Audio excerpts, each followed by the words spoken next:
Hello friends, welcome है आप लोगों का आपके चैनल लिसन फ्रॉम लता में। फ्रेंड्स, आज जो मैं बुक लेके आई हूँ बहुत ही ज़्यादा इंटरेस्टिंग बुक है और उसकी समरी मैं आप लोगों के लिए लेके आई हूँ और आप लोगों को सुनने में बहुत ही ज़्यादा मज़ा आने वाला है इसे सुनने में और बहुत कुछ आपको इससे सीखने को मिलेगा। तो आइए शुरू करते हैं इस बुक को। इसका नाम है कैसे बना एक साधारण इंसान बेबीलोन का सबसे अमीर आदमी, the richest man in Babylon, और इसके राइटर हैं जॉर्ज एस क्लासन। तो आइए शुरू करते हैं इसे। फ्रेंड्स, अमीर होने की इच्छा सभी में होती है, लेकिन अमीर बनने का सही तरीका बहुत कम लोगों को पता होता है। तो आज इस बुक में हम यही सब कुछ सुनने जा रहे हैं।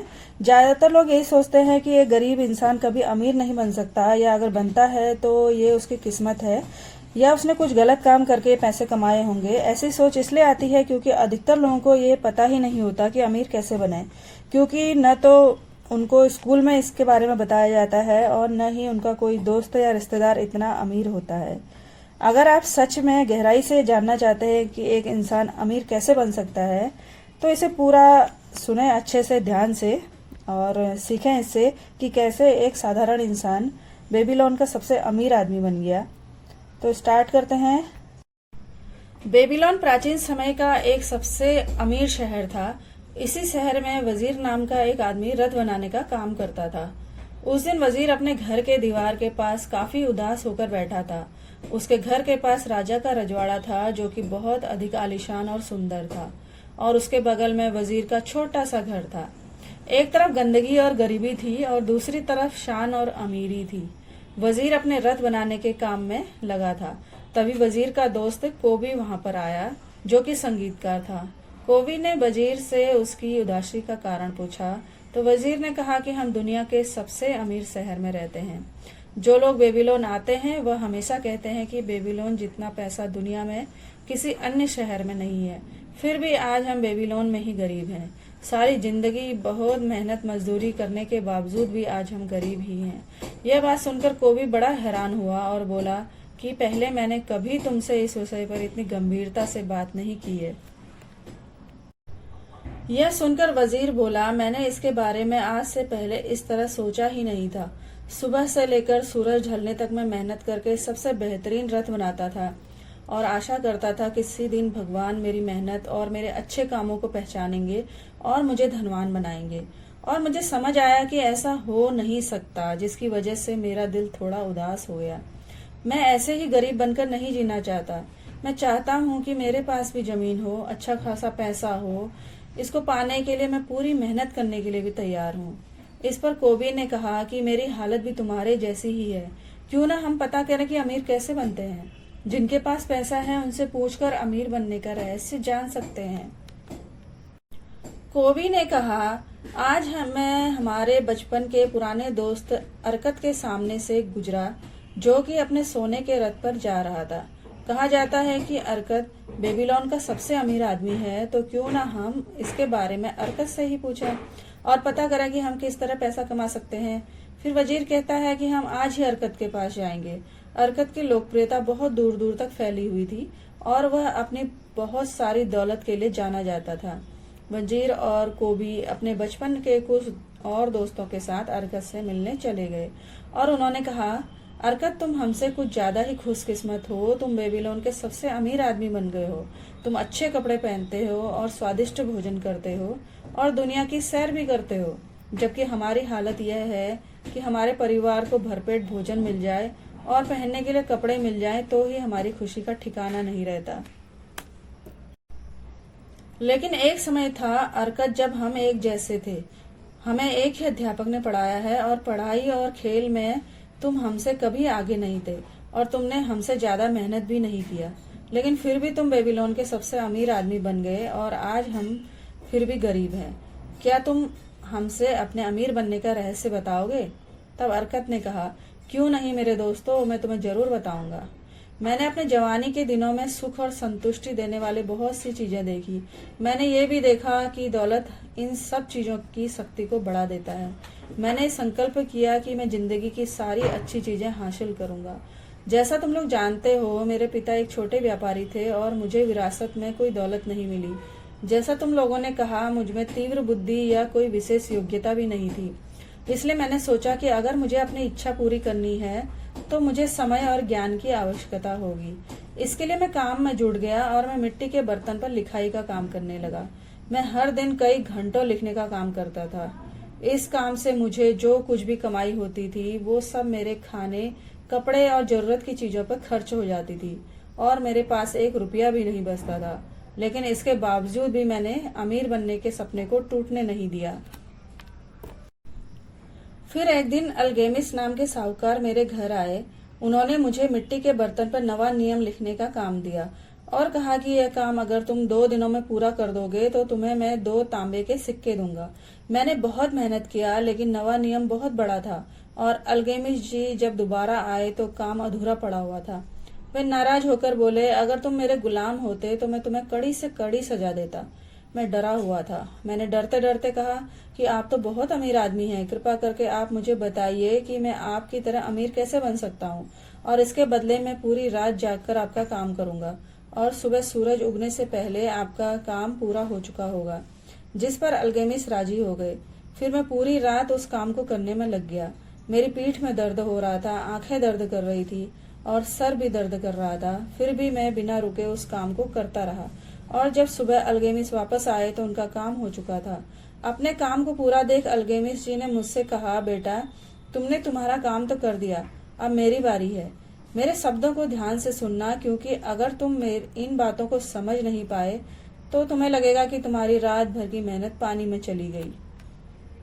अमीर बनने का रास्ता मुझे तब मिला जब मैंने यह निर्णय किया कि जितना भी पैसा मैं कमाता हूँ उसका कुछ हिस्सा मुझे अपने लिए रखना है। इस पर मैंने उनसे पूछा, बस इतना ही? अल्गेमिस जी ने बोला, हाँ। मैंने उनसे बोला कि जितना भी पैसा मैं कमाता हूँ अपना पूरा पैसा मैं अपने लिए ही रखता हूँ। इस पर अल्गेमिस जी ने जवाब दिया कि तुम कपड़ों की दुकान वाले को, बनिए को, इन सबको पैसे देते हो, तुम सबको पैसे देते हो, बस खुद को छोड़ देते हो। अगर तुम्हें अमीर बनना है तो अपनी कमाई का कुछ हिस्सा सबसे पहले अपने आप को देना होगा। जितने भी पैसे तुम बचा कर रखते हो वो तुम्हारे गुलाम हैं और तुम्हें उन्हें काम पर लगाना चाहिए। जो पैसा तुम बचा रहे हो तुम्हें उन्हें काम पर लगाना होगा, और तुम्हारी बचत के जो बच्चे हैं उन्हें भी तुम्हारे लिए काम करना होगा और पैसा कमाना होगा। अल्गेमिस जी ने कहा कि तुम्हें लग रहा होगा कि मैं तुम्हें फंसा रहा हूँ, पर मैं तुमने जितना काम किया है उसके 1000 गुना ज्यादा दे रहा हूँ। जो भी तुम कमाते हो उसका कुछ हिस्सा तुम्हें अपने लिए रखना चाहिए और वह हिस्सा तुम्हारी कमाई के 10% से कम नहीं होना चाहिए। सबसे पहले खुद को पे करो और उसके बाद अपने खर्चे करो। यह कहकर वो चले गए। मैं बिना समय गवाए अपने कमाई का 10% अलग रखने लगा और बाकी बचे पैसों से अपने जरूरत की चीजें खरीदता था। अजीब बात यह थी कि मुझे खर्चे चलाने में कोई दिक्कत नहीं होती थी। इसी तरह मैं पैसे बचाता रहा और 1 साल बाद अल्गेमिस जी फिर वापस आए और मुझसे पूछा कि बेटे पिछले साल जो तुमने पैसे कमाए थे उसका अपने लिए कम से कम 10% बचाया है? तब मैंने कहा हाँ, और तब अल्गेमिस जी खुश होकर बोले, बहुत अच्छा, लेकिन तुमने उन पैसों का क्या किया? तब मैंने उन्हें बताया कि मैंने उसे एक ईंट बनाने वाले को दिया है जो दूसरे देशों में जाकर कम दामों में हीरे खरीदने गया है, जिसको हम यहाँ महंगे दामों में बेचने वाले हैं, और जो फायदा होने वाला है उसको हम आपस में बांटने वाले हैं। अल्गेमिस जी बहुत गुस्सा हो गए और मुझसे कहा, तुमने अपने सारे पैसे खो दिए और तुमने कैसे समझ लिया कि एक ईंट बनाने वाले को असली हीरो का ज्ञान होगा? क्या तुम ब्रेड बनाने वाले से ज्योतिष की जानकारी पूछते हो? नहीं ना। तो तुम्हें थोड़ी सी भी बुद्धि होगी तो तुम ज्योतिषी के पास जाओगे। तुम्हें हीरे खरीदने के लिए किसी सुनार की सलाह लेनी चाहिए थी। बेटे, तुमने अपने दौलत के पेड़ को जड़ से उखाड़ दिया, परंतु तुम इसे दोबारा बो सकते हो। दोबारा कोशिश करो, और अगर दोबारा तुम्हें रत्नों के बारे में सलाह लेनी हो तो जौहरी के पास जाना। भेड़ों के बारे में जानना है तो गडेरिये के पास जाना। सलाह एक ऐसी चीज है जो मुफ्त में मिलती है, परंतु इस मामले में सतर्क रहने की जरूरत है। वही सलाह मानो जो मानने योग्य है। जो व्यक्ति अपने बचत के बारे में किसी अनुभवहीन से सलाह लेते हैं वो गलत सलाह की वजह से अपना बचत गवा बैठते हैं। पर चलो, तुम्हें इस गलती से कुछ सीखने को मिला। अब फिर से पैसे बचाने शुरू कर दो। और इतना बोलकर अल्गेमिस जी चले गए और जैसा उन्होंने कहा वैसा ही हुआ। ईंट बनाने वाला नकली हीरे लेकर आया और हमारे सारे पैसे डूब गए। तब मैंने ज्यादा सोचने समझने में अपना समय बर्बाद नहीं किया और फिर से पैसे बचाने शुरू कर दिए।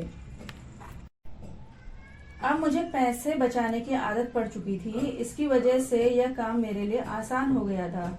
1 साल बाद अलगेमिश जी फिर आए और मैंने उन्हें बताया कि मैंने मेरी बचत एक ढाल बनाने वाले को दिया है, जो मुझे हर 4 महीने के बाद कुछ पैसे देता है। अलगेमिश जी बोले, यह तो बहुत अच्छी बात है, लेकिन यह बताओ कि उन पैसों का तुम करते क्या हो।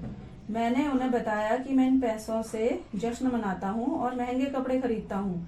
मेरी बातें सुनकर अलगेमिश जी हंसने लगे और उन्होंने बोला कि तुम अपने बचत के बच्चों को ही खा रहे हो। इस तरह से तुम कभी अमीर नहीं बन सकते। तुम्हें सबसे पहले सिक्कों के गुलामों की सेना बनानी चाहिए, जो तुम्हें और पैसे कमा कर दे, और तुम ये सेना बना सकते हो। हाँ, इन पैसों को बार बार अच्छी जगह निवेश करके। एक बार तुम्हारी यह सेना बन गई तो तुम आराम से खर्च कर सकते हो। तुम्हारी यह सेना तुम्हें हमेशा पैसा बनाकर देगी।